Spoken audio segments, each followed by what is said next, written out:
Hello, it's Emma Green here. I'm your host of Your Healing Team podcast, and welcome to today's episode. In this episode, I am going to be talking all things heat. So if you've followed me at all on any other platform, and you can find me on Facebook, on Instagram at Tennis Elbow Queen, on TikTok, you will know that I love heat for injuries that you've had for a while. Now, if you're listening to this podcast, it's likely that you've got some kind of niggle or something going on that you've been struggling with for a while. If it's older than 3 days, heat the heck out of it.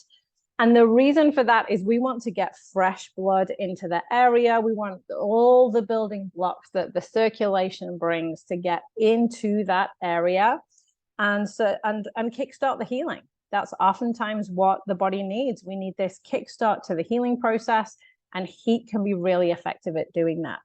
Now, the other reason I really like heat as well is that it's going to relax off soft tissues. Many times when we're in pain, a lot of the muscles will tighten up and tense up, and you might even experience muscle spasms or cramp, which in themselves are incredibly painful. Heat can help to relax those off and do that in a really comfortable way. You know, just imagine that really nice, comfortable warmth, that lovely hot water bottle or that heat pad that just feels so good, so cozy. And it's going to give you that relaxation through the soft tissues. Now, just bear in mind, as I'm talking about this, that you don't go too hot. Oftentimes I'll say to people, you know, you can't heat too much. And I'm talking about the duration. I'm not talking about the intensity. Obviously, if it's too hot, you know, you can burn the skin. That's not okay. And the other thing about if it's too hot, your body's self-preservation mechanism is going to kick in and start tightening those muscles up even more because it thinks it's going to get an injury. It thinks it's going to be harmed by that excessive heat. So when I say heat the heck out of it, and you know, you can't overdo the heat, I am talking about the duration and the length of time that you have the heat on, the number of times you do it through the day, not the intensity. The intensity absolutely can be too hot, and we want to make sure it's not for those reasons. So heat can really help to bring down that muscle tension. That's going to make you feel a whole lot better as well. Just a little side note, a hawk has just flown past my window and landed in the tree outside. So that's kind of nice to see. There's a little hummingbird there too. I hope that stays okay. All right, so back to our heat. So heat is very, very good at kickstarting the healing process, getting all the building blocks for the healing process that you need within the circulation, that increase in circulation. So when you take the heat off, you know, the skin underneath is just going to be a very sort of delicate pink color, nothing too vibrant. We don't want it to be too hot. It's also going to relax the muscles off. You're going to get a really nice relaxation through the muscles. It can be great at bringing that muscle tension down. And so for those reasons, I advocate a lot of heat. So for many of my clients, I will say, you know, heat as often as you can through the day. The gold standard is 10 minutes out of every hour throughout the day. Some will heat more than that if they're working from home or they have a very flexible job where they can heat all the time. You know, that is completely fine. But at least 5 times a day. If you are restricted within your job, try and do it at least 5 times a day. I used to say 2 to 3 times a day for the heat. That's plenty. And then I had 2 clients completely independently of each other. One was in the US and one was in the UK, and both heated more than I had suggested, and both got better faster. So since then, I have started to tell people to use way more heat, and it's incredibly effective. So if you haven't tried heat, please try it today and let me know how it feels. If you have tried heat, but you maybe haven't done it to the degree that I'm suggesting, give it a go, give it a try. The only times that you're not going to use heat, if it's a fresh injury, so I kind of alluded to this right at the beginning of this episode, If you have had an injury within the last 3 days, it's very new, it's very fresh. We're not going to put heat on a new injury.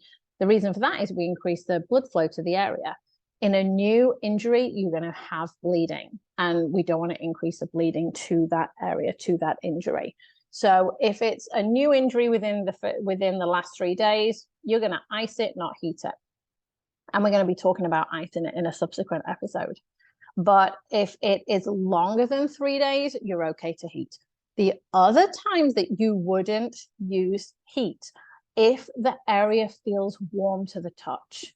You know, if you've got an unhappy joint, or you've rolled your ankle, it's more than 3 days, but that ankle still feels warm to the touch, don't put the heat on it until that has resolved and settled down.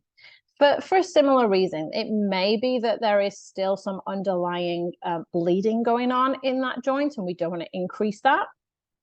Or there may be something else going on. That brings me to the next time that you're not going to use the heat. If you have an infection, we don't put heat on infection. Again, it increases circulation to the area. It can whiz that infection around the body, and we don't want to do that. Now, that can be, obviously, if it's an infection in the localized area. Say your knee is bothering you and you have an infection either in the knee, maybe you've had a surgery, you know there's an infection there, we're not going to heat that at all. You would always ice that. Or maybe even just a skin infection. Maybe you've got a small skin infection close to the area that you've been putting the heat on. And maybe that skin infection, you know, maybe there's a little bit of pus coming out of it. Maybe it's a little green. Maybe it just you know, a skin infection that anybody can get. Don't put heat around that area for the same reasons. We don't want to be whizzing that infection around the body. And so that brings me to, if you have a systemic infection, if you have a cold, flu, you know, COVID, we probably should cover that. If you have a chest infection, things like this, you're going to be a little more cautious with the heat just for that reason. We don't want to whiz anything around the body and create more problems that the body is then trying to deal with. Always listen to your body. If the heat doesn't feel comfortable for whatever reason, maybe it's not the right time to use it. So please feel free to adjust as your body is telling you. If you are wondering what kind of heat pads I recommend, I have put these in the show notes for you. There is a really great heat pad that is for essentially neck, shoulders, upper back. It's quite a large one. Goes in the microwave. It's got a little bit of weight to it as well. That can be really nice because as you put a little bit of weight onto the muscles, you almost get like a trigger pointing effect. And again, we're going to be talking about this in a subsequent episode too.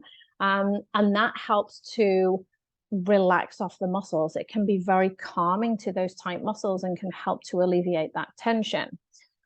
So that is kind of the number one heat pad that I recommend. There's also some electric ones. I don't tend to like those as much. I don't feel they mold around the area quite so well. But if you don't have a microwave, you need a different option. So there are electrical ones and, you know, a good old hot water bottle. At the end of the day, sometimes that can be the best thing. Or a hot bath or shower or jacuzzi. Just the gold standard. So relaxing and nice if you've got the opportunity. Okay, so if you have any questions about heat, if you are if this has brought up any queries for you or you're not sure about something, don't hesitate to reach out to me. You can always find me on the social media outlets that I mentioned earlier. And again, you can find all of my information in the show notes. Just as a little side, there are now 4 hummingbirds in the tree outside my house. Right outside my window. That's so nice. All right, so I hope you have got some great information from there. Go and implement it. I always want to make sure that you've got actionable steps from these episodes so that you can not only learn things, but I want you to go implement them as well so that you can start feeling better in your body. So please go get the heat on, and I'll see you in the next episode. Thanks for listening.